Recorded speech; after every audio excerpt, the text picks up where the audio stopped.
नांदेड़ में लॉकडाउन के दौरान दुकानों के खोलने की इजाजत मिलने के बाद मार्केट खुले नजर आए। लेकिन जिन दुकानों को खोलने की इजाजत दी गई और जिन शरायत का तयन किया गया उसकी पासदारी को मुमकिन बनाने के लिए बल्दिया उज़्मा ने 2 खुसूसी दस्ते तश्कील दिए। इन दस्तों ने शहर के मुख्तलिफ इलाकों में कार्रवाई करते हुए 6 दुकानों पर जुर्माना आयद किया।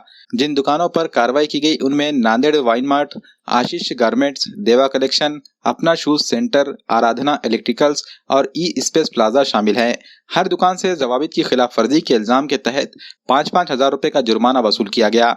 सोशल डिस्टेंसिंग का ख्याल न रखने पर नांदेड़ वाइन मार्ट और ई स्पेस प्लाजा, जबकि कपड़ों और चप्पल की दुकानों को इजाजत न देने के बावजूद दुकान खोलने पर आशीष गारमेंट्स, देवा कलेक्शन और अपना शूज सेंटर्स और दिए गए औकात से ज्यादा देर तक दुकान खुली रखने पर आराधना इलेक्ट्रिकल्स पर जुर्माने आयद किए गए।